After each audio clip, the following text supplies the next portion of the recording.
Good morning, good afternoon, good evening, good night, wherever you are. Welcome back to this series of video in pre-calculus. Today, the topic, system of equations with word problems. All right, so without any further ado, systems of equations. I would like to present you with the topic in terms of what it will do for us. This topic, for us, it will actually help us solve two equations in two unknowns. That's what it will do. And for this, we actually have two different approaches that I'd like to discuss with you, two methods if you want. The first one is known as the addition method, and the second one is actually known as the substitution method. Substitution. What a words to write down. There are other methods. These are not the only two. You may have encountered in high school another method called the comparison method. We're not going to discuss that here. If we're comfortable with one of these two, that means we can actually do what we have to do in this course, which is to solve a system of equations. We're going to limit ourselves to two equations, two unknowns. Later on in linear algebra, in your third course in the curriculum, you'll be solving much larger system of 5, 6 equations and 7, 8 unknowns, but that's for a later day. All right, so let us see if we can take a closer look to what that is. So the method of addition. Method of addition. What are we going to do in this method? Here, what needs to be done is we want to multiply one equation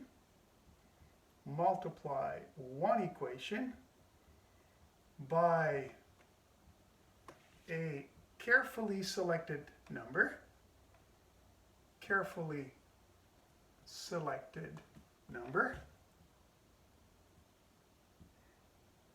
and then add both equations, so one variable actually cancels out. So both equations, so one variable cancels out. All right, so best explained with an example. I have one here, so example 1. These are easy stuff, 2.5 stars. Solve. What do we got? X minus 2y is equal to minus 3. And 2x minus y is equal to 4. Good. Now, if I were to add those two equations together, what would happen to the x's? 1x plus 2x would give me 3x. Nothing would cancel. Minus 2y, I think I made a, yeah, I knew it. My bad, sorry. Please correct this. This is plus 2y. If I add 2y and minus y, then this won't cancel either. That'll give me plus 1y. So the idea is to multiply one of these two equations by a carefully selected number so that when I add, one of these will be gone. I'm thinking of multiplying the second equation by something. Would you be able to tell me what I should be multiplying this equation with? Well, I'm thinking of the number 2. And here's why. Because 2 times minus y will give me minus 2y. And when you add minus 2y to plus 2y, they're gone. So my new system of two equations, two unknowns, when I do that move, is x plus 2y equals 3 and 4x minus 2y equals 8. Now, we can see that if we add those two equations together, the plus 2y and the minus 2y will cancel out. I will have 5x is equal to, oh, I made another mistake here. Oh, sorry about this. I recopied this wrong. This is negative 3, not plus 3. Minus 3 plus 8 is actually 5. And divide both sides by 5, you get 1. In order to figure out what the other variable, so to find y, since we have x, we back substitute. We back substitute, and that means replace x by 1 in either of these equations. So let's use the first equation. So x plus 2y equals minus 3. What does that become? That becomes, with x is equal to 1, so 1 plus 2y is equal to minus 3. So 2y is equal to, this goes over, minus 3 minus 1 is minus 4. Divide by 2, and y is minus 2. You can verify that the solution to this problem is x equals 1 and y is equal to minus 2. Quick remark before we go. Suppose I didn't want to multiply the second equation by 2. I could have multiplied the first equation by perhaps 1/2, right? Because 1/2 times 2 is 1, and the y's would cancel as well. Even minus 1/2 because, minus 2, because minus 2x plus 2x would cancel out. There are several options here. You can actually choose the one that you think is best. There isn't only one way to do that. Okay, so let's talk about the other method, the method of substitution. So in this method, method of substitution,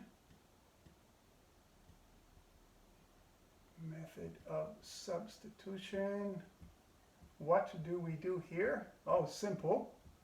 You probably remember. So here we isolate. Here we isolate one variable from one equation. One variable from one equation, and replace it in the other equation, and replace it in the other equation. At this point, it should be easy to solve. So let's revisit example 1, which was 2.5 stars. Let's redo the exact same problem. So solve x plus 2y, that's what we had, right? X plus 2y is equal to negative 3, and 2x minus y is equal to 4. I'd like to use the method of substitution. That means I would like to isolate one variable. So I can isolate x from the first equation, very easy. I can isolate y from the second equation, very easy. Just for the sake of the argument, why don't we isolate the x from here? Okay, so the x from this equation will give me minus 2y minus 3. Yes? So my second equation hasn't been touched, so 2x minus y equals 4 actually becomes 2x minus y equals 4, but in this place of x, we put minus 2y minus 3. And we solve by expanding. So minus 4y minus 6 minus y is equal to 4. Minus 4y minus y minus 5y. Minus 6 over there is 10. Divide by minus 5. Y is minus 2. You want to know what the x is, you back substitute. So find x by back substitution. So you can use any equation you want. Why don't we use this one here because x is already isolated. So x is minus 2 times y minus 3, and we found y to be minus 2. So this is 4 minus 3. This is 1, and of course we get the same answer as we got before because it's the same problem. So x equals 1 and y equals minus 2. So these are the two main methods of solving two equations, two unknowns. Feel free to choose either one when you have a problem that you are trying to solve. All right, so I was going to say with this newly acquired knowledge, it's not really newly acquired at all. It is just brought back to our attention because we haven't done this in a while. With this knowledge, let us tackle word problems. All right, our strategy to solve these problems, which by the way, will be very often, if not always, two equations, two unknowns. So you see the connection between the beginning of this lecture and the second half. We're going to use what we learned in the first half to actually solve whatever situation arises from the word problems.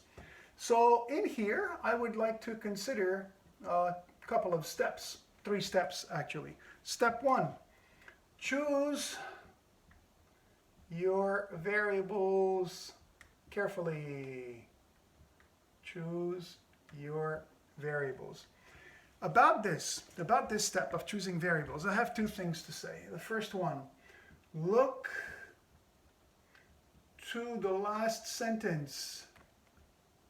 Look to the last sentence of the problem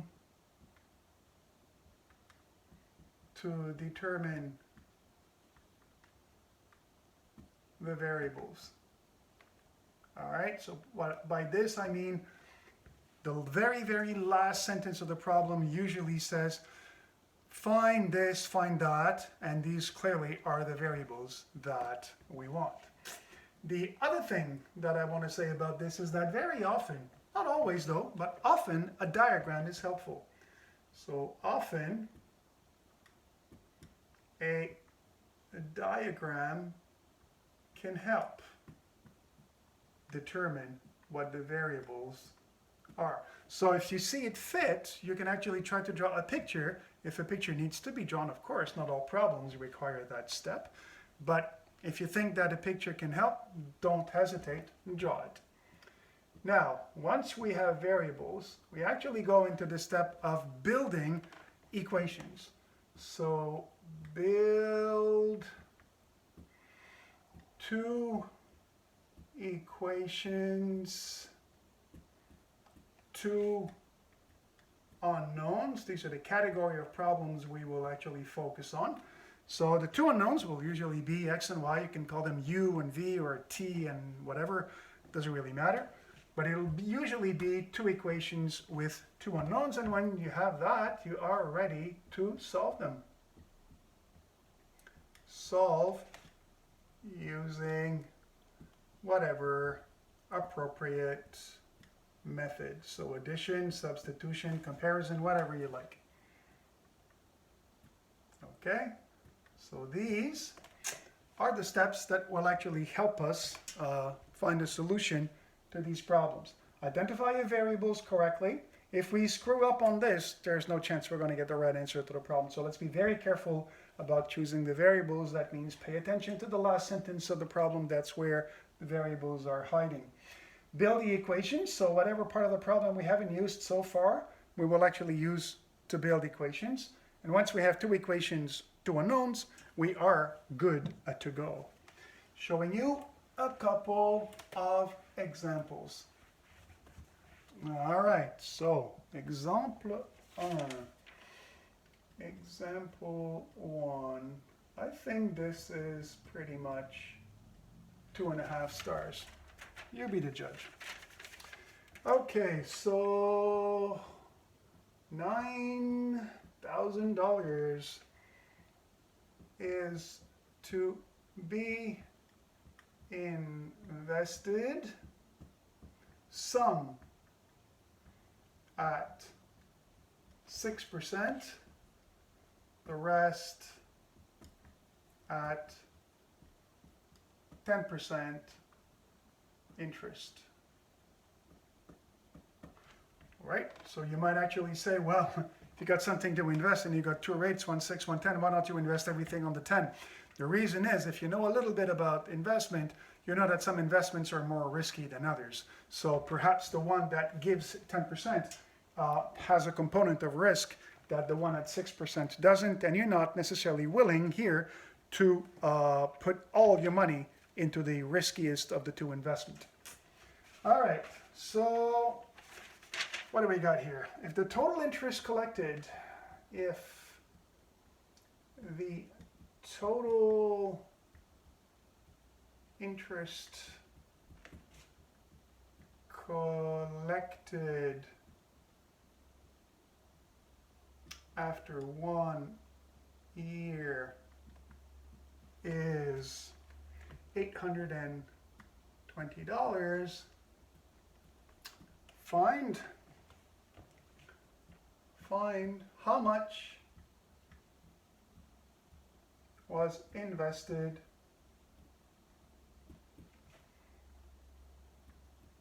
in 6% and the 10% vehicle. So we have $9,000. That is the money we have to invest. We could go 6%, we can go 10%. We know that after a year, the interest, actually, the total interest earned was $820. We want to know basically how much we invested in each investment vehicle. Step 1, we need to find some variables. Again, if I focus on the last sentence, basically the last part of the last sentence, find what? How much is invested at 6? How much is invested at 10? That really speaks for itself. So let X be amount invested at 6. Amount invested at 6%. Y is going to be clearly the amount invested at 10%. Okay, we got that down the line. Now, let's use the rest of the problem here to figure out some equations that make use of these variables. Of course, some stuff we haven't used so far is the $9,000, right? So I have a global amount of $9,000, and I have a total interest at the end of the year of $820. Why don't we start with the $820?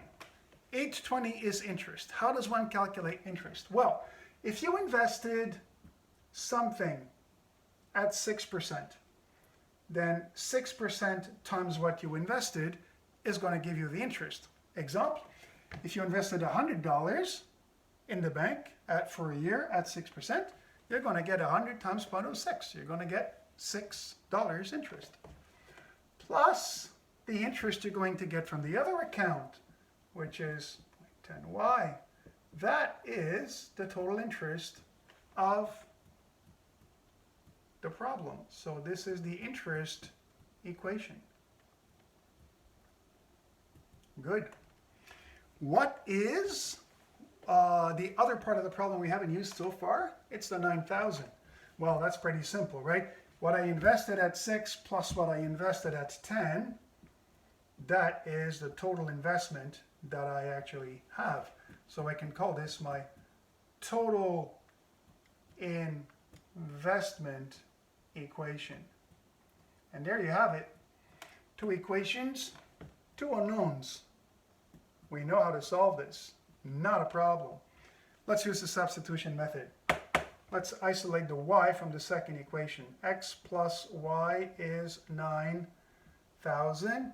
That tells me that y is 9,000 minus x. My second equation is 0.06 plus 0.10 times y equals 820. So instead of y, what I'm going to put into place of y clearly is 9,000 minus x. And there, oh, I forgot my x here, didn't I? Yes, I did, 0.06 times x. Sorry, my bad. Making all sorts of mistakes today. 0.06 times x plus 0.10 times y, and the y is 9,000 minus x, and that is 820. So one variable left, and it's x. So let's multiply this That's 900. Let's multiply that. That's minus 0.1x, and that's 820. 0.06 minus 0.1 is minus 0.04, and minus 900 is minus 80. Dividing both sides, I get 2 grand. Dividing both sides by minus 0.04. We got x, we want y, very easy. We can use the fact that y is 9,000 minus x. So y is 9,000 minus 2,000. Y is $7,000. So the final answer to this problem can be summarized in here. So we invest $2,000 at 6% and $7,000 at 10%.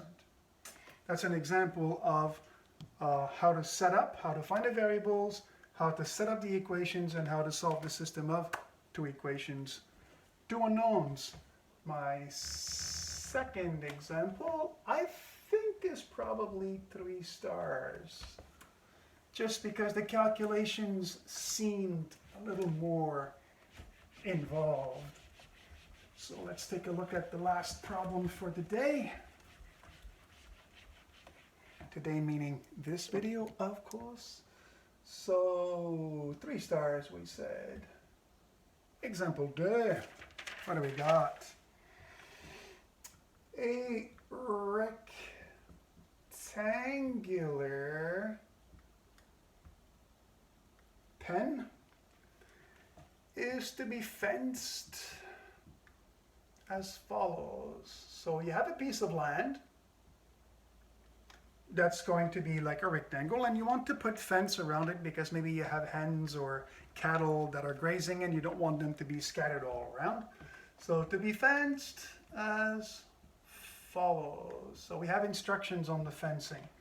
The roadside fence, because apparently there's a road close by. So the roadside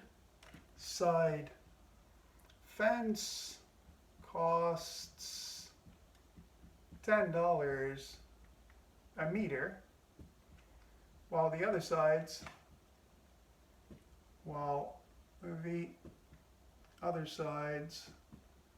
cost $6 per meter.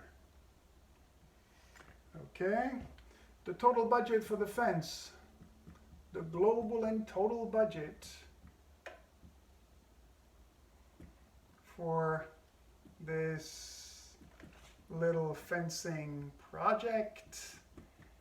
The total budget, all the money that I have to realize this. I had $4,000, but I had to add some taxes, so it's now $4,080.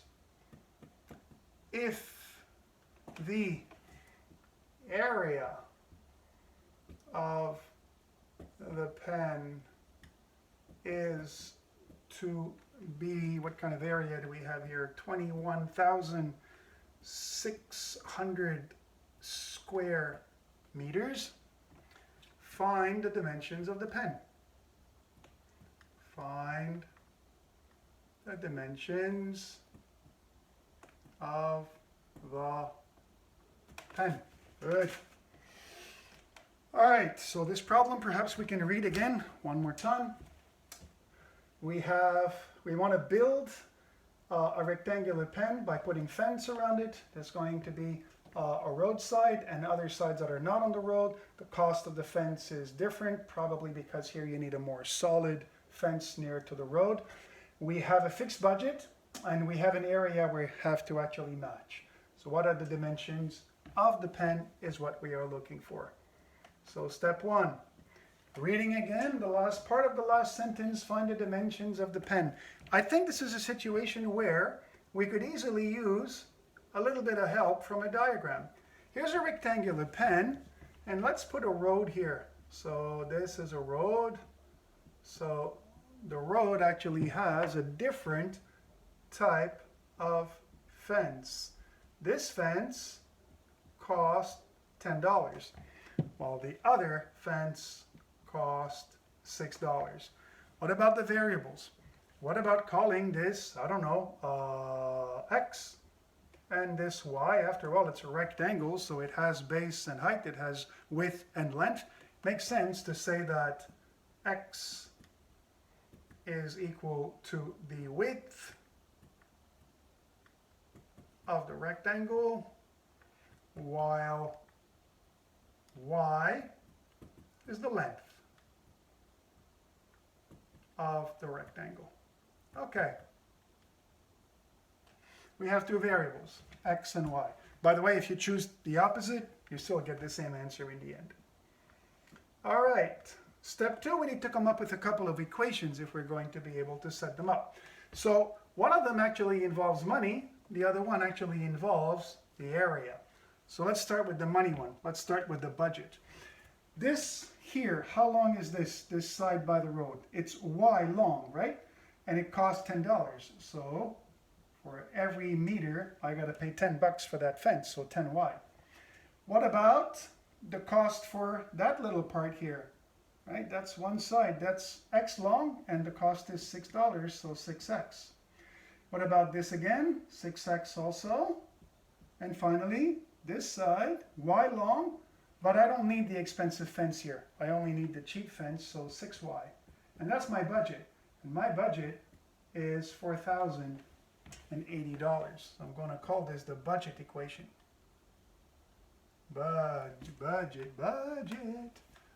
Budget equation. All right, I have another one that has to deal with the 21,600 that I have not used, and that tells me that the area of this is given. Well, what's the area of a rectangle? It's x times y is equal to 21,600. Good. Let's clean this up a little bit. What are my two equations? Collecting like terms, 16y plus 12x is equal to 4080. That's by collecting 10y and 6y, and 6x and 6x. The other equation does not change. Good. So here, I think the substitution method is the only one that's going to work because the second equation is not linear. So let's say y is 21,600 divided by x. And let us make some room on top here so that we can finish this.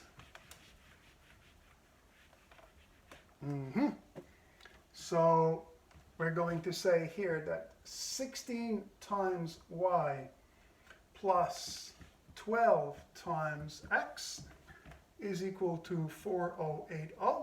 And we're going to replace the y that goes here with the y that we have isolated here, which is 21,600 divided by x. And this substitution now brings us back to one equation and one unknown, although this equation will not be linear. Have some large numbers here. So I'm getting here, what am I getting? 345,600 over x plus 12x is equal to 4080. Best thing to do here is to get rid of the x downstairs by multiplying both sides of the equation by x. So you will get 345,600 plus 12x squared is equal to 4080x.